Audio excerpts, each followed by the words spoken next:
असंतुलित विकास के हम शिकार रहे हैं। मेरा पराया का के कारण हमारे देश के कुछ हिस्से उसके शिकार रहे हैं। अब हमें रीजनल एस्पिरेशंस को, संतुलित विकास को बल देना है और रीजनल एस्पिरेशंस को लेकर के उस भावना को हमें सम्मान देते हुए, जैसे हमारी भारत मां का कोई, हमारा शरीर का कोई अंग अगर अविकसित रहे तो हमारा शरीर विकसित नहीं माना जाएगा। हमारा शरीर का कोई अंग दुर्बल रहे तो हमारा शरीर स्वस्थ नहीं माना जाएगा। वैसे ही मेरी भारत माता, उसका कोई एक भूभाग भी, समाज का कोई तबका भी अगर दुर्बल रहे तो मेरी भारत माता समर्थ है, स्वस्थ है, ऐसा बैठ करके हम नहीं बैठ सकते। और इसलिए रीजनल एस्पिरेशंस को हमने एड्रेस करने की आवश्यकता है और इसलिए हम समाज का सर्वांगीण विकास हो, सर्वस्पर्शी विकास हो, भूभाग के हर क्षेत्र को उसकी अपनी ताकत को खिलने का अवसर मिले, उस दिशा में आगे बढ़ना चाहते हैं। मेरे प्यारे परिवारजनों, भारत एक मदर ऑफ डेमोक्रेसी है। भारत मॉडल ऑफ डाइवर्सिटी भी है। भाषाएं अनेक हैं, बोलियां अनेक हैं, परिधान अनेक हैं, विविधताएं बहुत है। हमने उन सारे लोगों को आधार पर आगे बढ़ना है। मेरे प्यारे परिवारजनों, देश के जब मैं एकता की बात करता हूं, तब अगर घटना मणिपुर में होती है तो पीड़ा महाराष्ट्र में होती है।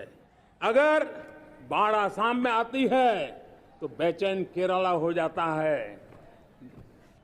हिंदुस्तान के किसी भी हिस्से में कुछ भी हो, हम एक अंगांगी भाव की अनुभूति करते हैं। मेरे देश की बेटियों पर जुल्म न हो, यह हमारा सामाजिक भी दायित्व है, यह हमारा पारिवारिक दायित्व भी है और ये देश के नाते हम सबका दायित्व है। आज जब अफगानिस्तान से गुरु ग्रंथ साहब के स्वरूप को लाते हैं तो पूरा देश गौरव की अनुभूति करता है।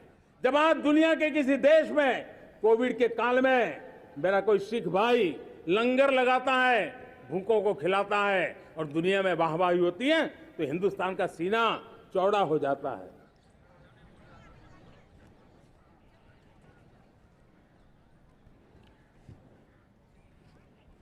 मेरे प्यारे परिवारजनों, हमारे लिए जब नारी सम्मान की बात करते हैं, मुझे अभी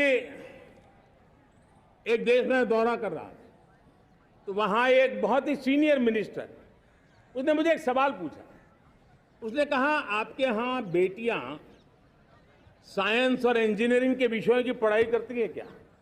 उसमें क्या था? मैंने उनको कहा, आज मेरे देश में लड़कों से ज्यादा बेटियां आज स्टेम यानी साइंस, टेक्नोलॉजी, इंजीनियरिंग और मैथ्स, अधिकतम भाग मेरी बेटियां ले रही है। तो उनके लिए अचरज था। ये सामर्थ्य आज हमारे देश का देख रहा है। मेरे प्यारे परिवारजनों, आज 10 करोड़ महिलाएं विमेन सेल्फ हेल्प में जुड़ी हुई है और विमेन सेल्फ हेल्प ग्रुप के साथ आप गांव में जाएंगे तो आपको बैंक वाली दीदी मिलेगी, आपको आंगनवाड़ी वाली दीदी मिलेगी, आपको दवाई देने वाली दीदी मिलेगी। और अब मेरा सपना है 2 करोड़ लखपति दीदी बनाने का, गांव में 2 करोड़ लखपति दीदी। और इसके लिए एक नया अभिगम भेजा। साइंस और टेक्नोलॉजी, हमारे गांव की महिलाओं का भी सामर्थ्य देखता हूं मैं, और इसलिए हम एक नई योजना सोच रहे हैं कि हमारे एग्रीकल्चर सेक्टर में टेक्नोलॉजी आए, एग्रीटेक को बल मिले। इसलिए विमेन सेल्फ हेल्प ग्रुप की बहनों को हम ट्रेनिंग देंगे, ड्रोन चलाने की, ड्रोन रिपेयरिंग की हम ट्रेनिंग देंगे और हजारों ऐसे विमेन सेल्फ हेल्प ग्रुप को भारत सरकार ड्रोन देगी, ट्रेनिंग देगी और हमारे एग्रीकल्चर के काम में ड्रोन की सेवाएं उपलब्ध हो। इसके लिए हम शुरुआत करेंगे। प्रारंभ हम 15,000 विमेन सेल्फ हेल्प ग्रुप के द्वारा ये ड्रोन की उड़ान का हम आरंभ कर रहे हैं। मुझे विश्वास है कि इसके कारण हमारे परिवारजनों का, मेरे प्यारे परिवारजनों, आज देश आधुनिकता की तरफ बढ़ रहा है। हाईवे हो, रेलवे हो, एयरवे हो, हाईवेज हो, इंफॉर्मेशन वेज, वाटरवेज हो, कोई क्षेत्र ऐसा नहीं है जिस क्षेत्र को आगे बढ़ाने की दिशा में आज देश काम न करता हो। पिछले 9 वर्ष में तटीय क्षेत्रों में हमने, आदिवासी क्षेत्र में, हमारे पहाड़ी क्षेत्र में विकास को बहुत बढ़ दिया है। हमने पर्वतमाला, भारतमाला ऐसी योजनाओं के द्वारा समाज के उस वर्ग को हमने बल दिया है। हमने गैस की पाइपलाइन से हमारे पूर्वी भारत को जोड़ने का काम किया है। हमने अस्पतालों की संख्या बढ़ाई है। हमने डॉक्टर की सीटें बढ़ाई है ताकि हमारे बच्चे डॉक्टर बनने का सपना पूरा कर सके। हमने मातृभाषा में पढ़ाने पर बल दिया है। अब मातृभाषा में वो पढ़ाई कर सके उस दिशा में। और मैं भारत के सुप्रीम कोर्ट का भी धन्यवाद करता हूं कि भारत की सुप्रीम कोर्ट ने कहा है कि आप जो जजमेंट देंगे उसका जो ऑपरेटिव पार्ट होगा वो जो अदालत में आया है उसकी भाषा में उसको उपलब्ध होगा। मातृभाषा का महात्मा आज बढ़ रहा है।